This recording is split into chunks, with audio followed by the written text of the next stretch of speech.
Oye País, buenas noches, Oye País, yo soy Rudy González, gracias por su compañía en esta hora, como cada noche, aquí por Color Visión.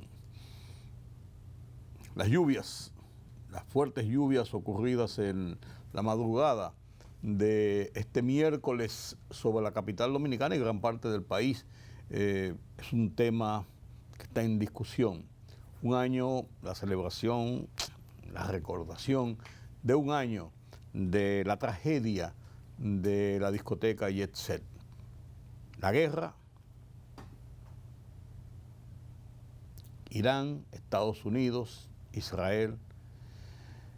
Se habló de un cese al fuego y se ha logrado, pero eso está tan débil que vamos a ver qué ocurre. Vamos a ver qué ocurre.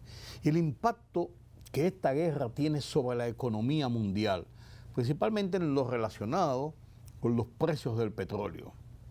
Temas que analizamos después de la pausa. El meteorólogo Jean Suriel advirtió que República Dominicana entrará en un periodo muy lluvioso que podría extenderse entre 5 y 7 días, con un incremento significativo del riesgo de inundaciones en distintas zonas del país.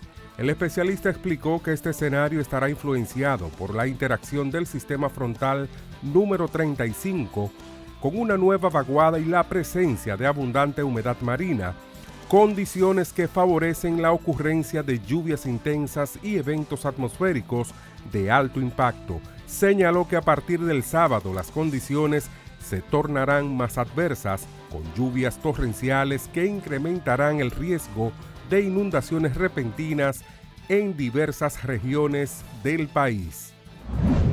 Tras las críticas generadas desde distintos sectores, el Pleno de la Cámara de Cuentas decidió dejar sin efecto la resolución que contemplaba un aumento del 50% en sus salarios. La medida fue revertida luego de la polémica que provocó el ajuste salarial, cuestionado por diversos actores por considerarlo inapropiado en el contexto actual. La institución había aprobado previamente un aumento en sus salarios, lo que generó fuertes comentarios públicos, cuestionamientos en medios y rechazo desde distintos sectores. La Dirección de Infraestructura Escolar, DIE, dispuso la intervención inmediata de 12 centros educativos que sufrieron daños en el Distrito Nacional y la provincia de Santo Domingo por los efectos de los torrenciales aguaceros registrados en la capital y gran parte del país en las últimas horas. Durante un recorrido de supervisión por los planteles afectados, el director de la DIE, el ingeniero Roberto Herrera, verificó personalmente los daños ocasionados por las lluvias y dispuso intensificar la intervención con brigadas de emergencia de la institución para rehabilitar las escuelas y garantizar la continuidad del calendario escolar.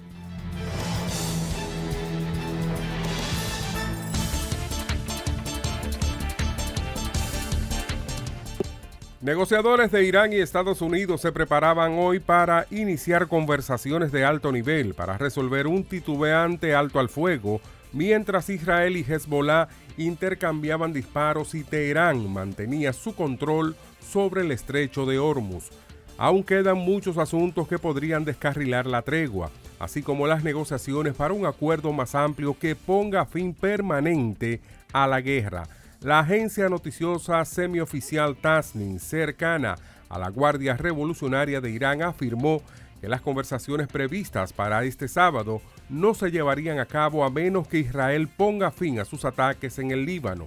Por su parte, el presidente de Estados Unidos, Donald Trump, se quejó de que Irán estaba haciendo un trabajo muy deficiente al no permitir la libre navegación a través del estrecho, por donde antes del conflicto pasaba el 20% de todo el petróleo que se comercializa a nivel mundial.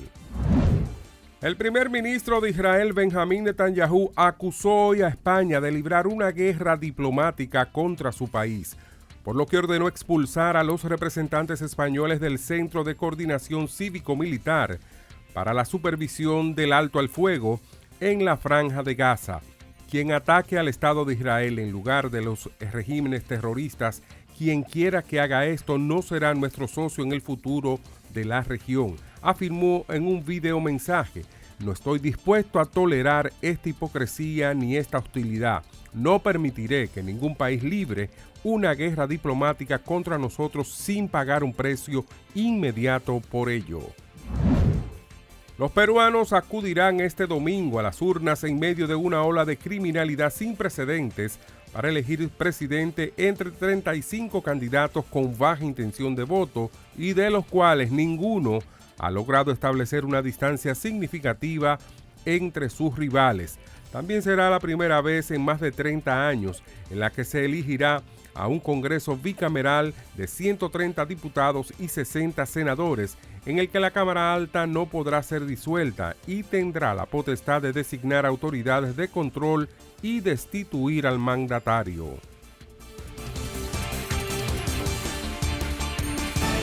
La libertad solo reside en los estados en los que el pueblo tiene el poder absoluto. Por el respeto a los valores democráticos y la dignidad del pueblo dominicano, el rumbo de la tarde, plural, objetivo, comprometido siempre con la verdad. Con Georgie Rodríguez, Rudy González y Ramón Colombo. Los poderosos ya están en el aire.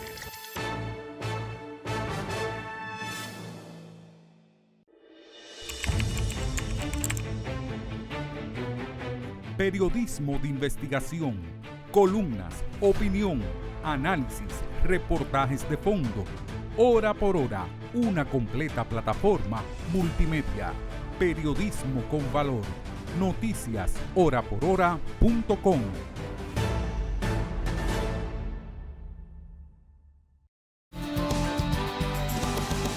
Lo que ocurrió en la madrugada de este miércoles pasado, sobre el país, sobre la capital dominicana, es la reedición de lo ocurrido en el 2023, 2022, en esos noviembre en que se desplomó el cielo, como decimos. Una cantidad de lluvia que dicen los meteorólogos que no era previsible prever, porque son de esos fenómenos que, signados por los cambios climáticos que está sufriendo el mundo, la Tierra, nuestro planeta, se producen que en estos desplazamientos normales de lluvias, de acumulados de lluvias, se estanca de buenas a primeras y se desploma sobre una zona. Eso ocurrió el 4 de noviembre del 2022, ustedes recuerdan. Yo fui víctima de esa situación. Perdí mi vehículo, estaba en la parte soterrada de las emisoras donde tengo mi programa de radio por las tardes, y allí cuando vinimos a bajar ya estaba inundado completamente hasta el techo, pérdida total. Ahí se perdieron entre 10 y 12 vehículos esa tarde. Después se repitió una escena similar al año siguiente, 18 de noviembre del 2023. Ustedes recuerdan el fatídico episodio de el paso a desnivel de la 27 de febrero con Máximo Gómez, donde se desprendió una parte de los contenedores que está sobre la calle. Todo ese muro cayó sobre un vehículo, sobre varios vehículos, pero específicamente sobre uno que venía cargado de gente. Hubo 8 o 9 muertos. Una tragedia, realmente. En este episodio de ahora, hasta donde tengamos las informaciones, solamente una niña murió por una pared que se desplomó. Estaba ahí a su lado, se desplomó esa pared y murió aplastada. Una víctima es mucho, un muerto es mucho. No debía ocurrir. Sin embargo, yo he visto en las últimas horas, en los últimos días, después que ha ocurrido este incidente, esta situación con las lluvias de la madrugada del miércoles pasado, La gente diciendo que no se previó, que no se hizo nada, que no se alertó a la sociedad. Y yo, pensando fríamente, digo lo siguiente, me pregunto lo siguiente. He oído a meteorólogos como John Morales, he oído a meteorólogos nacionales como Jean Suriel, que son estudiosos de los fenómenos y dicen que realmente el volumen de lluvia, se habla de 400 a 450 milímetros de lluvia, que es demasiado lluvia, que cayó se produjo entre 2 de la mañana y 6 de la mañana aproximadamente, en 4 horas, sobre la capital dominicana, en otros sitios también, pues sobre la capital dominicana. Inundó la capital, como aquel 4 de noviembre del 22, como aquel 18 de noviembre del 23. Las autoridades habían hablado, desde la Semana Santa están poniendo alertas, alerta verde, alerta amarilla, de que hay una situación de situación atmosférica que incide sobre nuestra área de pronóstico. Vaguadas, lluvia, frente frío, centro de baja presión, de todo. Yo no conozco mucho los términos, pero sí se ha estado diciendo. Ahora que se iba a producir ese torrencial estacionario prácticamente durante 4 horas sobre la capital dominicana en la madrugada, no se podía prever. Estaban en alerta verde. Más que eso. Si las autoridades anuncian y dicen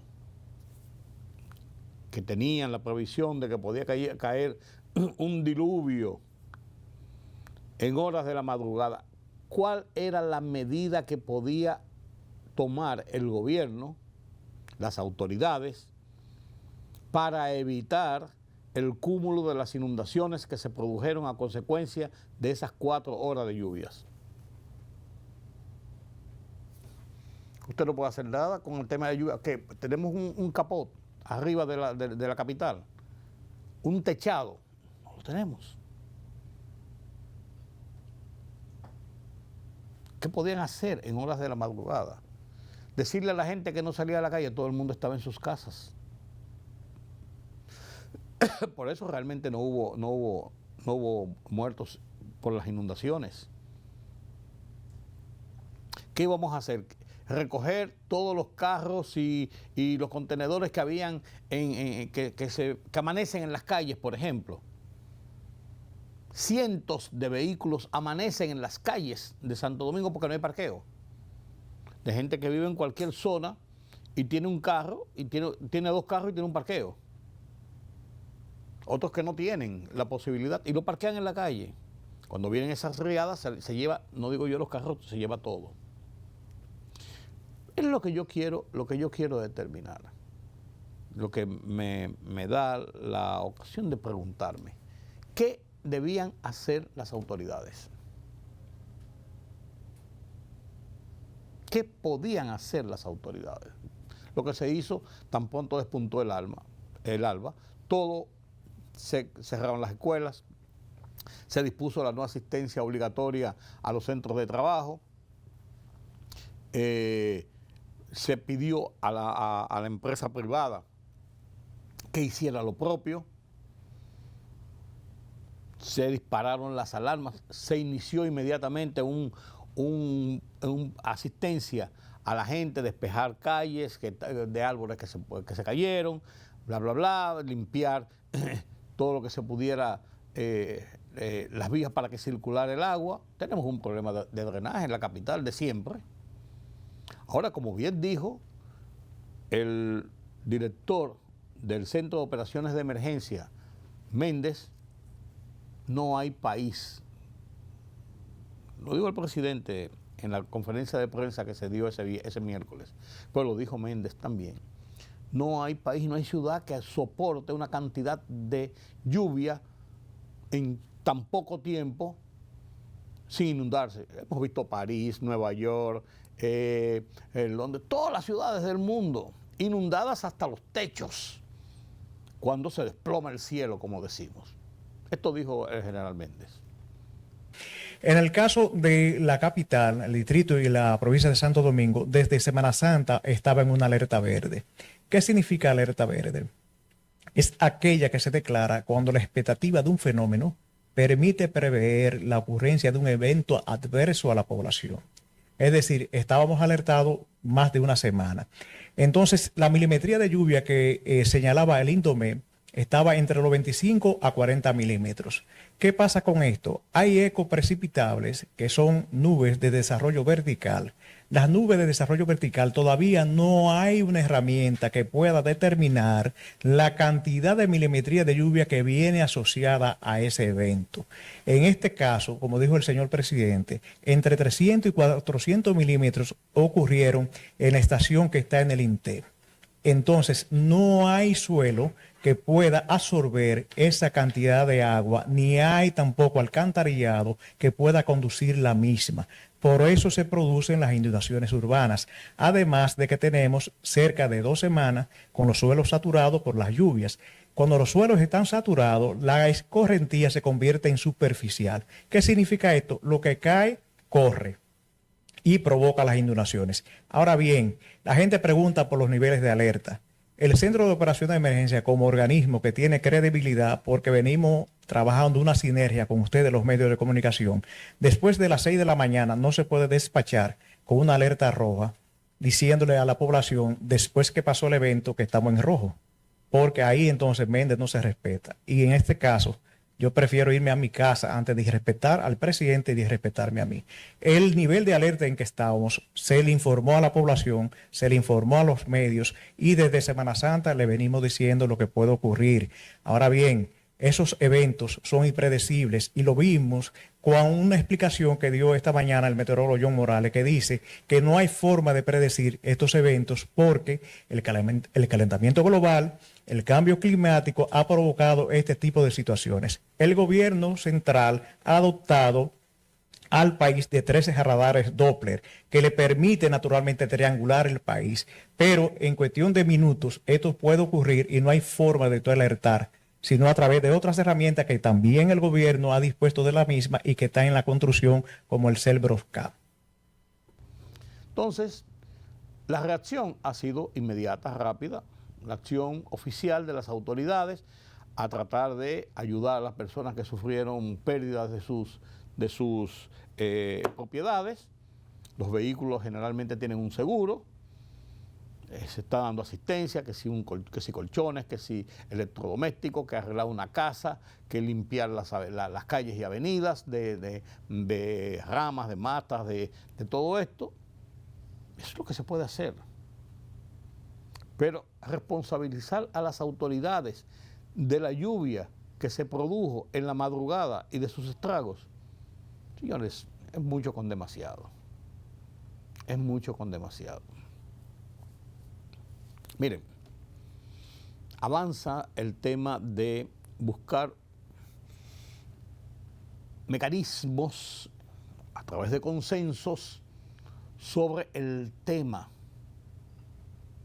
del impacto económico que sufre el país, que puede ser peor, o se espera que puede ser peor, a propósito del tema de los precios del petróleo provocados por la guerra en Medio Oriente, Irán, Estados Unidos, Israel.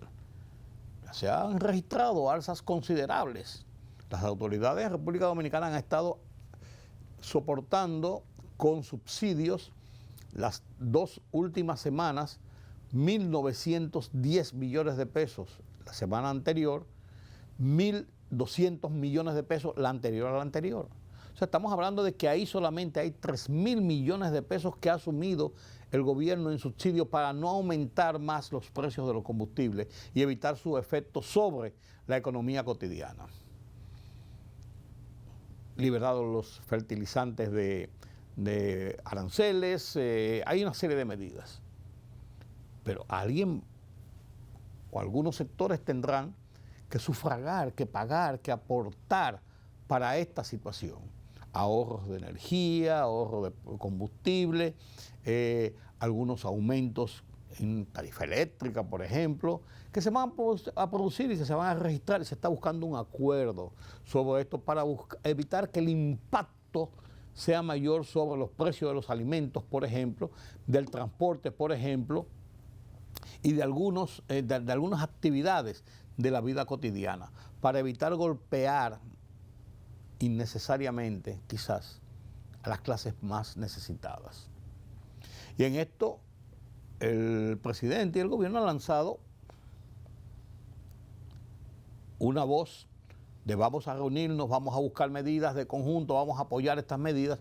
Entonces uno oye, por ejemplo, cháchara de sectores políticos y de esos tremendistas que están en la televisión y la radio hablando disparates. Pero la oposición, a mí no me han invitado a ese diálogo. Hay que mandarle una invitación impresa diciéndole, mire señor, ¿usted cree que usted puede asistir a las 4 de la tarde al salón tal, a tal cosa, yo cuánto, porque allí usted va a tener taza de café, usted va a estar... Dios, señor, estamos en un estado de emergencia, somos ya una nación con pantalones largos, nuestra clase política es una clase ducha. Van a aprovechar la coyuntura también. A lo mejor dicen que nosotros somos los responsables de la crisis de los precios del petróleo y de los combustibles y de la energía y de todos los problemas de la economía por la guerra de Irán. A lo mejor nosotros debimos ir y hablar con Trump y con Netanyahu y con los ayatolás y entonces resolver el conflicto. Para que no me toque, para que no me hagan nada. A lo mejor somos los responsables también de esta situación. Hay que tener los pies sobre la tierra. Hay que tener los pies sobre la tierra. Sobre este tema escribí mi columna de esta semana en el Listín Diario y la titulé ¿cómo titulé mi columna? La tengo por aquí. Diálogo institucional versus imposición absurda, donde hago un relato de cómo los gobiernos han manejado situaciones de crisis. Y hago un símil de dos gobiernos anteriores de la misma línea, PRDista y el gobierno actual PRMista, que es una derivación del PRD. La comparto con ustedes a continuación.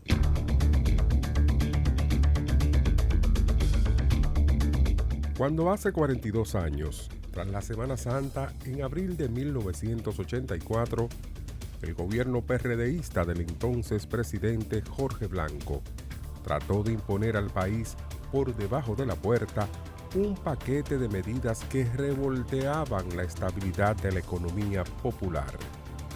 La gente reaccionó y la violencia callejera se desbordó, urgiendo la fuerza militar para retomar el control a un costo de 123 vidas y serios daños a la propiedad pública y privada. Justamente 19 años después, abril de 2003, el gobierno PRDista de Hipólito Mejía intervino el grupo Baninter, incluida la grosera ocupación de sus medios de comunicación, usando sus irregularidades bancarias como chivo expiatorio del desastre económico oficial que crecía y llevaba al país a una gran crisis, provocada por una secuencia de políticas torpes, como el deslizamiento de la tasa del dólar. Hoy, a 42 años del primer episodio y 23 del segundo, el presidente Luis Abinader, del gobierno PRMista, partido desprendimiento de aquel PRD, pondera también, en abril, dictar fuertes medidas para enfrentar la crisis económica que se nos viene encima, producto de las guerras y los precios del petróleo. En 1984 y 2003, los gobiernos PRDistas de Salvador e Hipólito, digo y sostengo, fueron los peores de la historia de 60 años de democracia que vivimos. Impusieron decisiones personalistas de aposento erróneas. Hoy se oye, se consulta con la sociedad, los poderes fácticos, incluyendo la oposición política. Se busca el consenso sin arrogancia, sin prepotencia, para tomar decisiones aún al costo político que ocasionen, como en 2024, cuando se retiró el proyecto de reforma fiscal porque las mayorías no lo aprobaron. La diferencia es clara. El respeto a la sociedad se impone.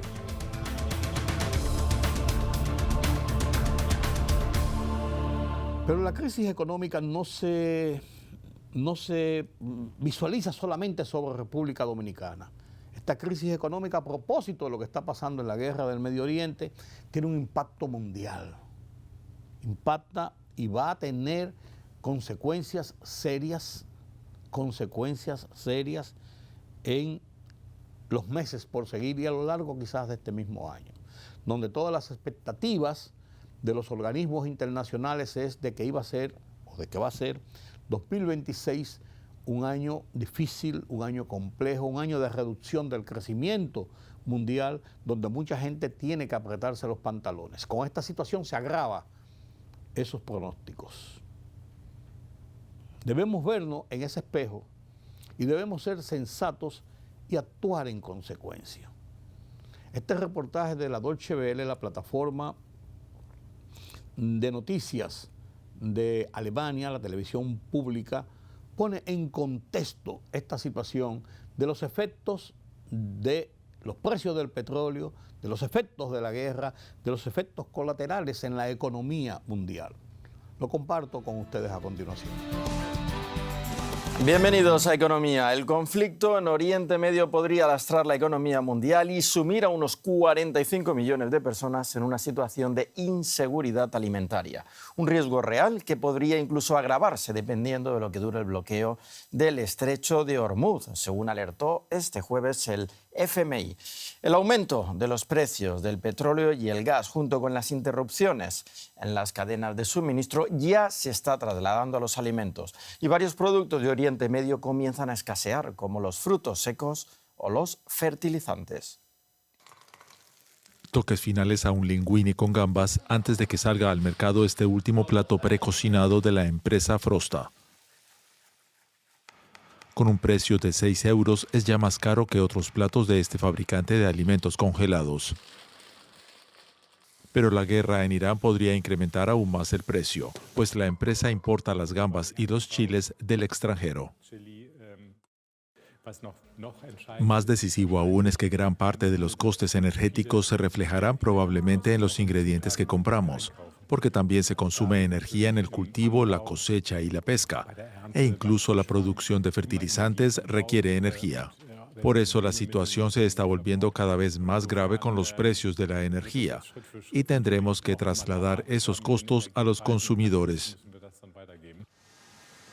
La Federación Alemana de la Industria Alimentaria advierte de un fuerte aumento de los costes. Muchos expertos en economía prevén tasas de inflación de hasta el 6%.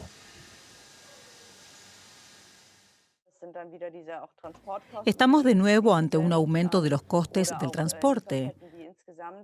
Hay presión sobre las cadenas de suministro debido al estrecho de Hormuz, por el que no circulan únicamente petróleo y gas. Y todo eso acaba impactando en los precios por distintas vías. En el mercado semanal de Hamburgo-Altona, la gente sigue comprando con normalidad, pero a muchos les preocupa que los precios de los alimentos suban pronto. Claro que es posible. También puede haber problemas de suministro y que empiecen a faltar productos. Algunos países africanos ya no pueden comprar fertilizantes ni sembrar. Esto acabará afectando a Europa y a Alemania. Vendedores que traen fruta y verdura de fuera de Europa o incluso de Oriente Medio, frutos secos, por ejemplo, ya están notando las consecuencias de la guerra en Irán. Una quinta parte de las materias primas agrícolas procesadas que consume Alemania proviene de países no europeos. Intentamos mantener los precios bajos, pero ya no hacemos pedidos a Irán ni a ningún otro lugar porque ya no llega nada de allí. De vuelta en la cocina experimental de Frosta, donde el equipo está degustando el plato de pasta precocinada. El fabricante de alimentos congelados también intenta mitigar al máximo el aumento de los costes. Algo muy importante y beneficioso es que decidimos construir nuestras propias centrales de energía eólica y solar. Están empezando a suministrar energía, por lo que ya podemos cubrir gran parte de nuestro consumo eléctrico con energía eólica, aunque hay una parte que no podemos cubrir. Los consumidores en Alemania y otros países europeos no tendrán más remedio que afrontar el aumento de los precios. Los mercados financieros cambian de rumbo a golpe de cada novedad que estamos teniendo sobre la frágil tregua entre Estados Unidos e Irán. Pero de momento podemos decir que el petróleo vuelve a subir este jueves tras diluirse la euforia inicial por la reapertura del estrecho de Hormuz, una reapertura plagada de dudas. El barril de Brent de referencia en Europa ha llegado en un momento de la jornada a acercarse a la marca de los $100 para después moderarse hasta los 95. En esa moderación habría ayudado la noticia de que Israel se abre a negociar directamente con el Líbano. Pero la noticia llegaba ya tarde para las bolsas europeas que cerraban en rojo, una muestra de la montaña rusa que viven los mercados internacionales desde que comenzó la guerra en Irán.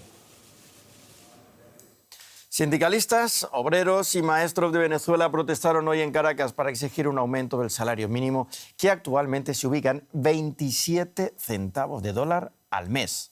Los trabajadores solicitan el fin de la política de bonificaciones y exigen una remuneración que permita cubrir la canasta básica que ronda los $645 mensuales.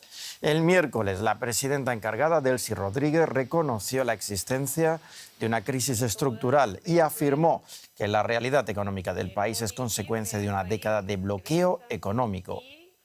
Rodríguez prometió una reforma tributaria y un incremento del ingreso a partir del 1 de mayo.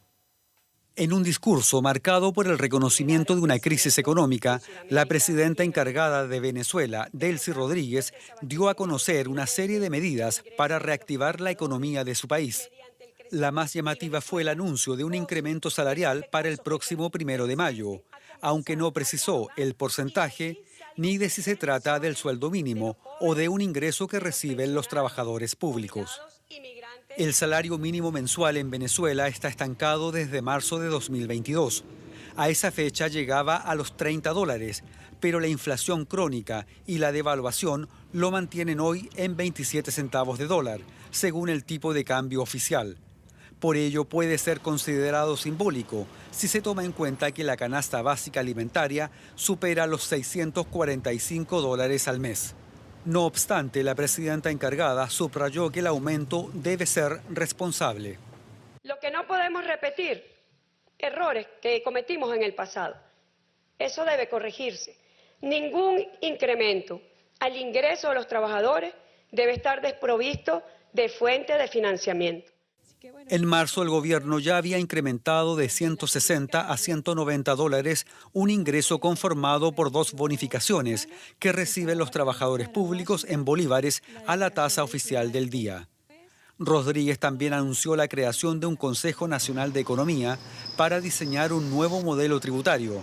Según medios locales, en Venezuela varios gremios han advertido sobre la alta carga fiscal que enfrentan las empresas formales, que destinan en promedio 80% de su utilidad en el pago de los tributos. Rodríguez firmó también una ley orgánica para acelerar y simplificar trámites ante el Estado, para mejorar así la eficiencia y eficacia de las instituciones públicas.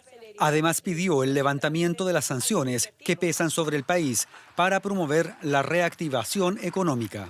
La recuperación de los activos y recursos bloqueados en el extranjero y que son del pueblo de Venezuela se destinarán inmediatamente a impulso productivo de la industria de los hidrocarburos y la minería que permita y garantice dar incremento de salario a nuestros trabajadores y a nuestras trabajadoras.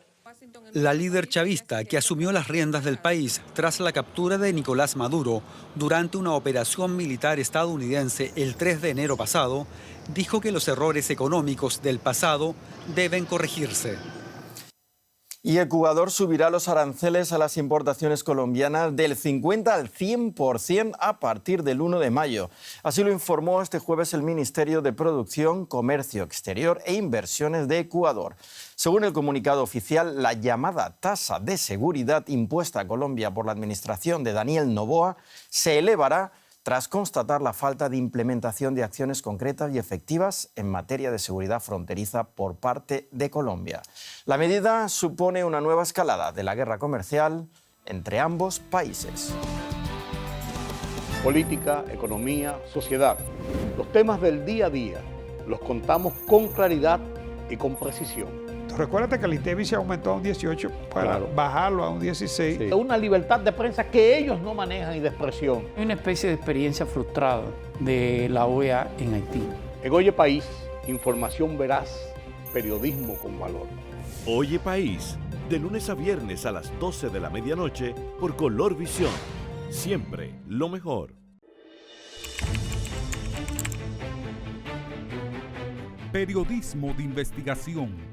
Columnas, opinión, análisis, reportajes de fondo. Hora por hora, una completa plataforma multimedia. Periodismo con valor. Noticias horaporhora.com.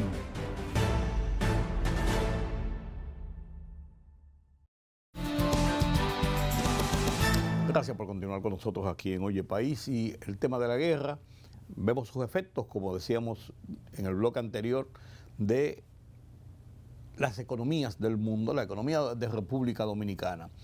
Y si bien se llegó a un acuerdo en principio de detener las hostilidades, el bombardeo y las amenazas de Donald Trump de sacar del mapa a Irán prácticamente, y de un Israel que está allí también, que no juega con dos frentes de guerra en el mismo escenario, pero ligados uno con otro. El caso del Líbano, que tiene Israel de frente con los ataques de Hezbollah, esos grupos subversivos, terroristas, financiados por Irán, y de frente también a Irán, mantiene en expectativas, en ascuas, esa zona y todo el mundo. Se habló de un acuerdo, se detuvo, se pospuso durante 2 semanas las hostilidades, pero Irán está envalentonado con el estrecho de Hormuz. Ahí puede haber la debacle, ahí puede estallar la tercera guerra mundial. Cerró, abre, deja pasar un barco, no lo cierra. Los Estados Unidos mantienen su posición de que debe haber un libre paso. Están cobrando unos peajes, los iraníes. De todo esto está pasando, pero todo sigue crispado. Israel sigue con sus ataques al Líbano y Irán dice que no, que eso está dentro del acuerdo, que debe cesar Israel todo ataque. Israel dice, esto es una guerra que tengo porque ellos nos están atacando a nosotros y tienen en peligro al pueblo de Israel y a toda la zona.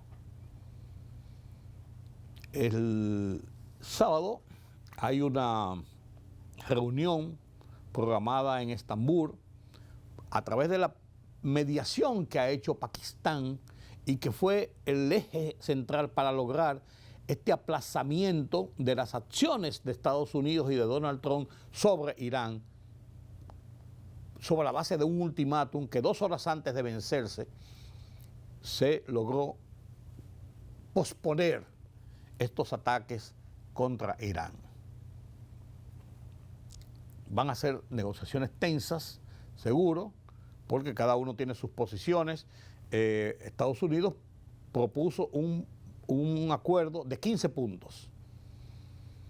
Irán no lo acepta y propuso uno de 10 puntos, que tiene muchas cosas divergentes de lo que plantean los Estados Unidos, pero esos son los acuerdos. Sin embargo, Irán dice que el que vale es el de ellos, que sobre la base de eso fue que se hizo ese acuerdo. Donald Trump dice que no, que sobre la base de sus propuestas es que se hizo este acuerdo de suspender, de posponer los ataques de Estados Unidos. Hay 2 propuestas sobre la mesa, hay una realidad de tensión y de acciones más calmadas de un Israel que dice que El tema del Líbano no entra dentro de ese acuerdo porque el Líbano los está, el Hezbollah, los terroristas de Hezbollah los están atacando y que ellos tienen que defenderse. Y que tienen que acabar con eso. Muy tensa, pero estas reuniones podrían, que se inician en Estambul, podrían iniciar un proceso de suavizar las tensiones y evitar nuevas hostilidades, nuevos enfrentamientos que podrían llevar a una situación no deseada en el mundo. Los precios del petróleo, mientras tanto, suben, bajan, las bolsas suben, bajan, que sí, que hay acuerdo, que no hay acuerdo, que hay ataques, que no hay ataques. Entonces los mercados están descreídos de los anuncios oficiales de soluciones, pero además de eso, el mundo está en tensión. Europa se ha trincherado, no se quiere meter en ese conflicto, pues entonces tienen un conflicto con Donald Trump que dice que la OTAN es un disparate, que eso no sirve.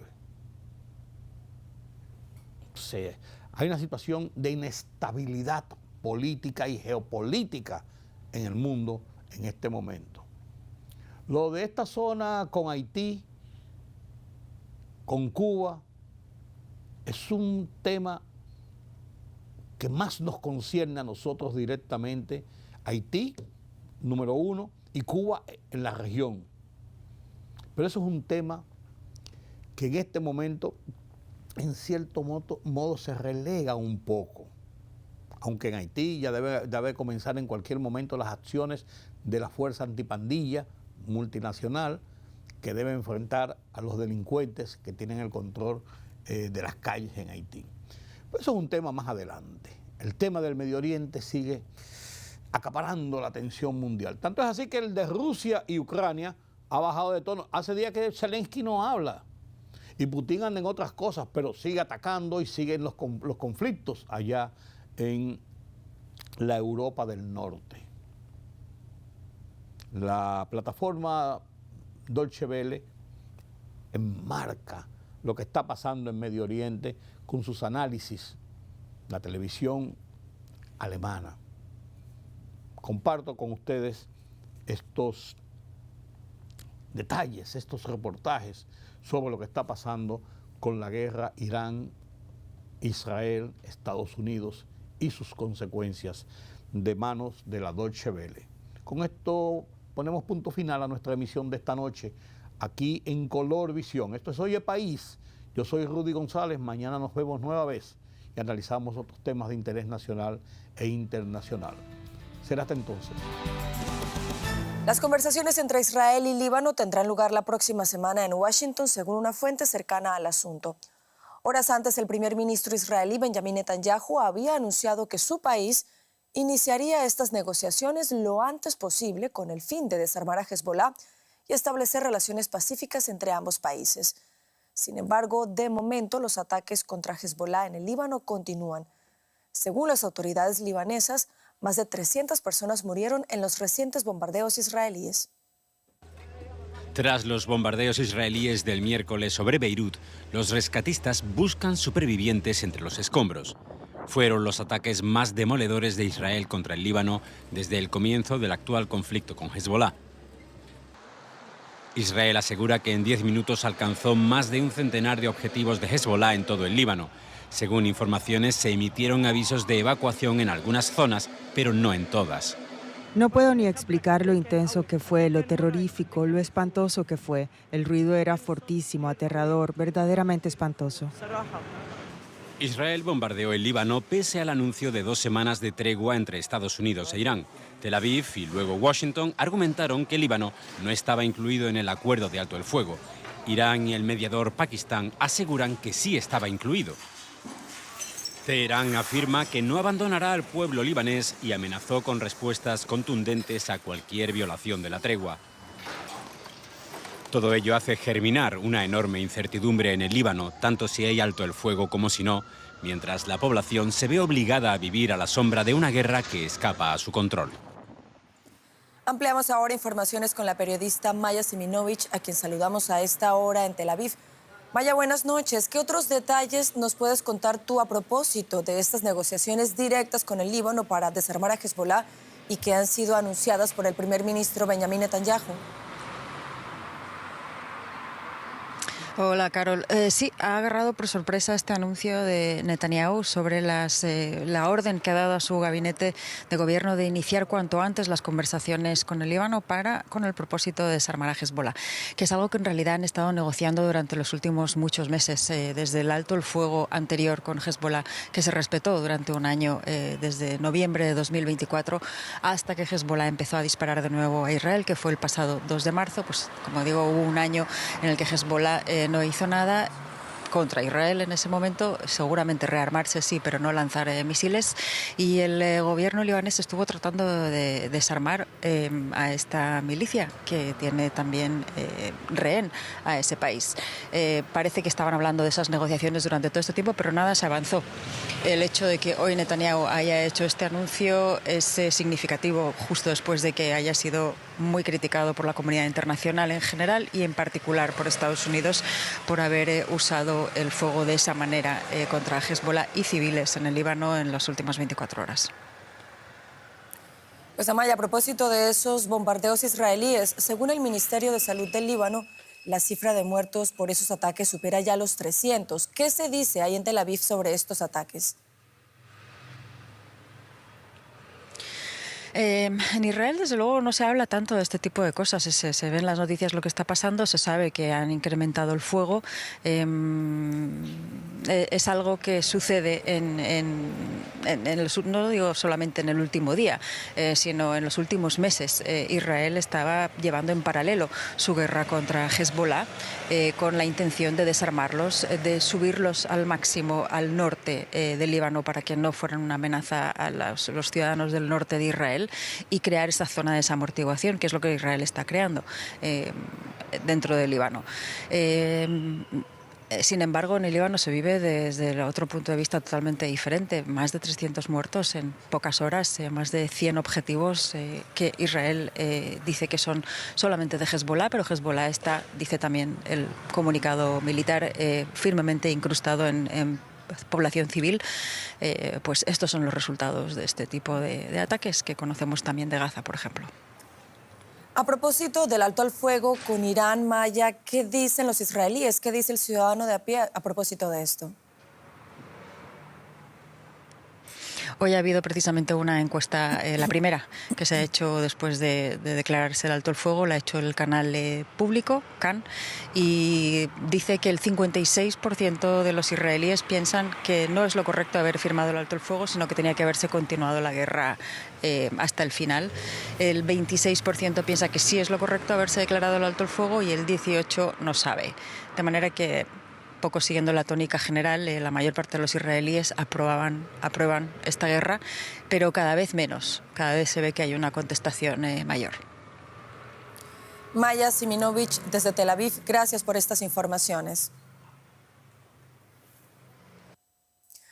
Irán se ha negado a permitir la reapertura del estrecho de Hormuz mientras Israel mantenga los ataques en el Líbano contra Hezbollah, organización considerada terrorista por Alemania. Este jueves Teherán anunció que llevará el manejo del estrecho a una nueva fase.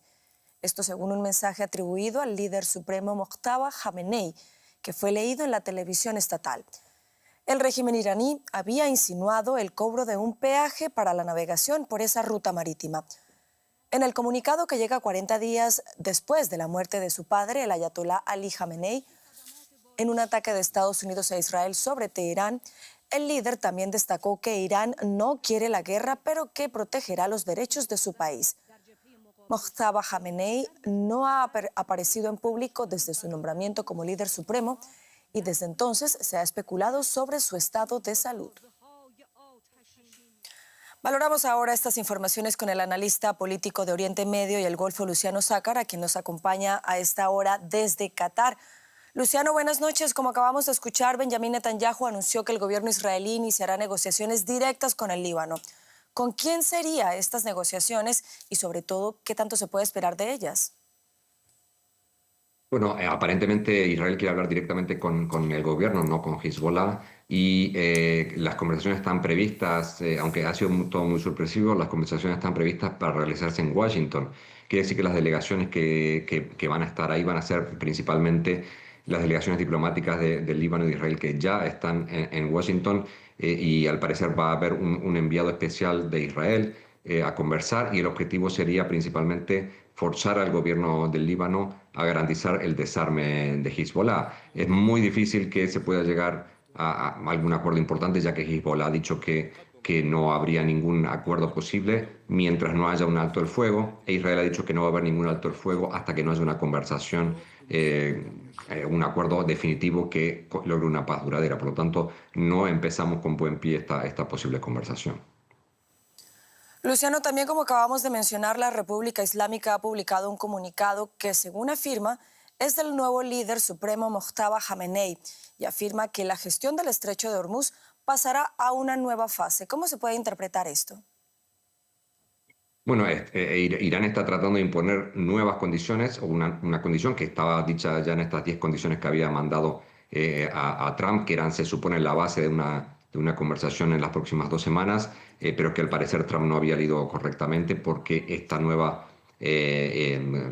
condición era algo que Irán viene diciendo antes de esta guerra, que si Irán era atacado iba a cambiar su postura respecto al estrecho de Hormuz, y ahora quiere hacer esta condición como algo permanente para ejercitar un derecho que considera que tiene sobre las aguas por las que transcurre el estrecho. Evidentemente esto es lo contrario que lo que dice la única resolución que se aprobó en el Consejo de Seguridad, y es contrario a lo que los otros países del Golfo y Estados Unidos y otros países esperan. Por lo tanto, también es difícil pensar que vaya a haber una conversación en estas 2 semanas con una condición que antes de empezar la guerra no existía, pero que surge como resultado de un ataque directo por parte de Estados Unidos que fuerza a Irán a cerrar el estrecho de Hormuz.